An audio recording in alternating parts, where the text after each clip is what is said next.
مشاهدينا الافاضل، طابت اوقاتكم. نشرة اخبار الفضائيه الاريتريه لهذه الفتره يصحبكم فيها محمود عبد الله بكفاح، والتي نستهلها باهم وابرز العناوين.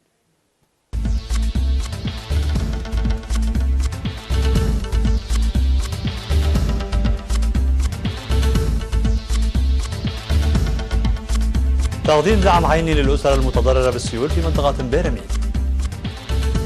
دعوه للتطعيم ضد الحمى الصفراء قبل السفر ب10 أيام. توزيع أراضي الطيسة في عدي شرفيتو وعدي جولجول. روحاني يؤكد رفض طهران التفاوض مع واشنطن في ظل العقوبات. ارتفاع عدد ضحايا زلزال باكستان إلى 37 قتيلا. علماء وخبراء يحذرون من مخاطر تهدد الحياة على الأرض جراء تغير المناخ. مرحبا بكم من العناوين إلى التفاصيل. قدمت وزارة العمل والرعاية الاجتماعية دعما عينيا لأكثر من 87 أسرة في منطقة بيرمي بمديرية مصوع جرفت السيول المنحدرة من الهضبة في 9 يوليو الماضي منازلها بكامل ممتلكاتها، شملت دعم أدوات الطباخة والأغطية وأدوات النظافة. وقد أشاد المواطنون بالدعم الحكومي مؤكدين جاهزيتهم للعودة لحياتهم الطبيعية بالاستفادة من العون الحكومي والشعبي.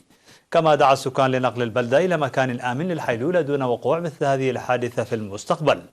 فقد فاض خور أوسع عن مساره بسبب الأمطار الغزيرة التي هطلت في الأسبوع الأول من شهر يوليو حول المنطقة، وقمرت المياه في الساعة 1 ليلا البلدة ودمرت المنازل بكامل محتوياتها دون إحداث أضرار في الأرواح.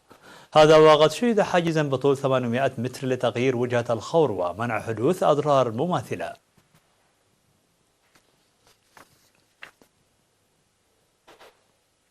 أوضحت وزارة الصحة بأن التطعيم ضد مرض الحمى الصفراء القاتل الذي تنقله البعوض يجب أن يؤخذ قبل السفر ب10 أيام. وأوضح مسؤول الرقابة والحجر الصحي في وزارة الصحة السيد تخلو تولي أن مرض الحمى الصفراء يتواجد في 30 دولة إفريقية جنوب الصحراء و15 دولة في أمريكا الجنوبية. وقد عملت منظمة الصحة العالمية على إدخال البطاقة الصفراء الخاصة بالتطعيم ضد المرض مع جواز السفر في كل دولة. وأشار إلى أن أعراض الحمى الصفراء هي الحرارة المرتفعة وآلام في العضلات وفقدان التوازن والشهية، ويجب على المواطنين التطعيم ضد المرض مرة واحدة في الحياة لضمان صحتهم والحصول على الكرت الأصفر قبل سفرهم. وذكر المدير الطبي لمستشفى عداقة حموس للولادة الدكتور كفليسوس تدلى أن أعراض المرض تظهر من 3 إلى 6 أيام، وأن المصاب يواجه خطر الموت إذا لم يتلقى العناية الطبية اللازمة في غضون 10 إلى 14 يوما.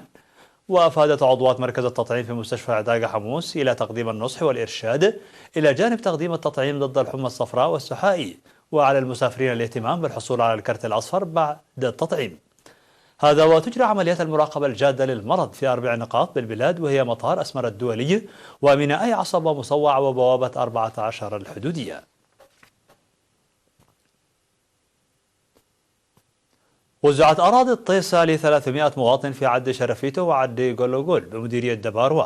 وأوضح مسؤول مكتب وزارة الأراضي والمياه والبيئة في المديرية عن توزيع قطع سكنية مساحتها 270 متر مربع ل 174 مواطن في عدي شرفيتو و 153 مواطن في عدي جولجول.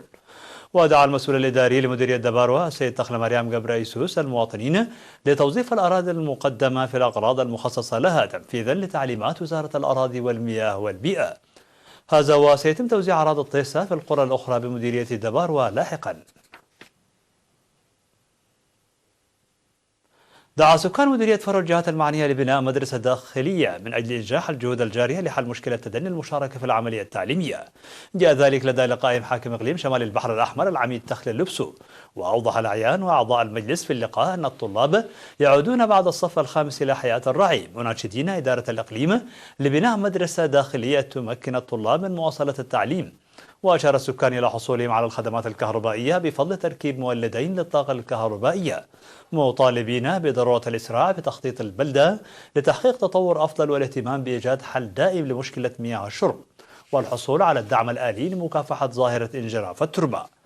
من جانبه أوضح حاكم إقليم شمال البحر الأحمر العميد تخلي لبسو بأن متطلبات الشعب سيتم الاستجابة لها حسب الأولويات، داعيا المزارعين للعمل بالقدرات المتوفرة دون انتظار البلدوزرات، كما ستتخذ الإجراءات الخاصة باستلام الأراضي الزراعية التي لم تتم تنميتها. ومن جهته ناشد حاكم الإقليم بضرورة تجميع القرى المتناثرة والمشاركة الواعية في إقامة المحميات الطبيعية وحمايتها، والكف عن اقتلاع الأشجار وصيد الحيوانات البرية. قدم مكتب وزارة العمل والرعاية الاجتماعية في إقليم عنسبة اللوازم الدراسية ل 1400 من الطلاب المحتاجين، وشمل الدعم المقدم في 24 من سبتمبر لطلاب المراحل الابتدائية والمتوسطة والثانوية من 9 مديريات اللوازم الدراسية ل 600 طالب، ومبالغ مالية لشراء الزي المدرسي والكتب والتسجيل ل 800 طالب حسب مستوياتهم، حيث هدف الدعم لتمكين الطلاب من مواصلة الدراسة وعدم مقاطعتها بسبب ضعف الأوضاع الاقتصادية. وأوضح أولياء الأمور بأن الدعم المقدم سنويا للطلاب المحتاجين أحدث تغييرا ملحوظا لدى الطلاب. وقال مسؤول مكتب وزارة العمل والرعاية الاجتماعية في مديرية كرن السيد في السهاية أرأيا أن الدعم قدم بالتنسيق بين الإدارات والمعلمين ومكتب الوزارة. نظم الإريتريون في مدينة أبو ظبي بالإمارات العربية المتحدة وجوبا بجنوب السودان العديد من أنشطة الدبلوماسية الشعبية. وأوضح سفير إريتريا في الإمارات العربية المتحدة السيد عثمان محمد عمر في السمينار الذي عقده يوم 20 من سبتمبر للإريتريين في أبو ظبي وضواحيها، أوضح بأن برامج التنمية عامة والمشاريع التي تمنحها الدولة الأولوية بصفة خاصة، وقدم شرحا حول الأوضاع الراهنة في البلاد والتطورات في منطقة القرن الإفريقي. من ناحية ثانية، عقد تنظيم شباب الجبهة الشعبية في مدينة جوبا بجمهورية جنوب السودان ورشة عمل يوم 22 من سبتمبر حول الكفاءة السياسية، واستكشفت الورشة التي أشرف عليها مسؤول الشؤون المجتمعية الشاب فؤاد محمد الأنشطة المنفذة خلال سنوات الاستغلال والنجاحات التي تحققت. وأوضح عن تنفيذ الجبهة الشعبية للديمقراطية والعدالة أعمالا كبيرة في الشؤون السياسية والوطنية وزيادة مشاركة الجماهير في الدفع بالاقتصاد الوطني وتحسين حياة المواطنين وتنمية الثقافة الوطنية المرتكزة على التعدد. مشاهدينا الأفاضل، كانت هذه الأخبار الداخلية. فاصل قصير ونوافيكم بالأخبار العالمية، فابقوا معنا.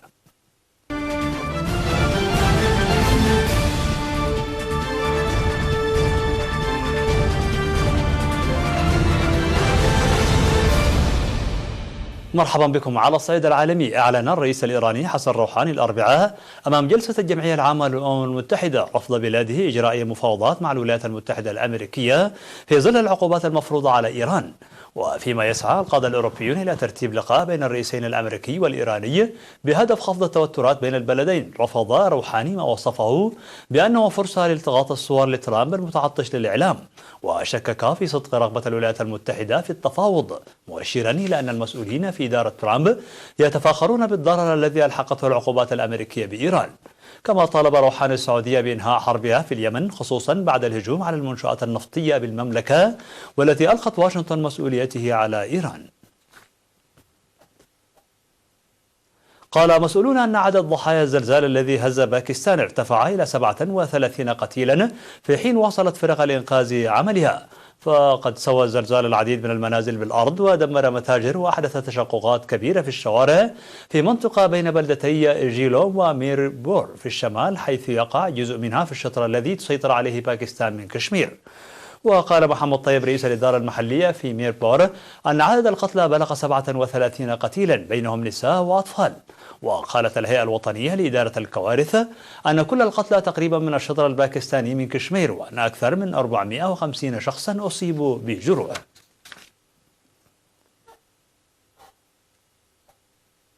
حذر العلماء من مخاطر تتهدد كوكب الأرض نتيجة تغير المناخ الذي يصاحبه ارتفاع في حرارة ومنسوب المحيطات وفقدان للأكسجين وازدياد في حموضة البحار، بما من شأنه أن يحدث تسارعا في ذوبان الجليد والثلوج في قطبي الأرض.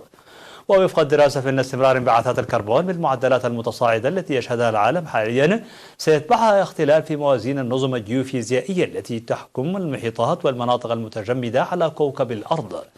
الدراسة التي صدرت عن لجنة علماء وخبراء ترعاها الأمم المتحدة توقعت أن يشهد منسوب البحار ارتفاعا بمعدل 3 أمتار مع حلول نهاية القرن الحالي، الأمر الذي سيؤدي إلى إضعاف التيارات البحرية وذوبان الجليد والثلوج وإحداث أعاصير شديدة.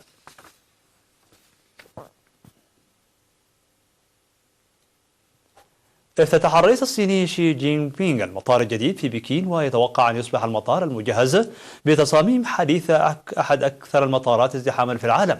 وأعلن شي افتتاح المطار المصمم على شكل نجم البحر في تصريحات مقتضبة خلال مراسم داخل المطار الضخم قبل أيام قليلة على احتفال كبير تقيمه الصين في الذكرى 70 لتأسيس الدولة الشيوعية. ويقع المطار الذي أطلق عليه مطار بكين داشينغ الدولي على بعد 46 كيلومترا جنوب ساحة تيان أنمين، وسيعمل المطار بكامل طاقته في العام 2040 مع 8 مدرجات ومع قدرة لاستقبال 100 مليون مسافر في العام. ويعتبر المطار تجسيدا للحلم الصيني الذي وعد به شي المواطنين، ومن المتوقع أن يصبح المطار البالغ مساحته 700 ألف متر مربع أحد أكبر المطارات في العالم. هذا وتبلغ كلفة المشروع 120 مليار يوان، أي 17.5 مليار دولار.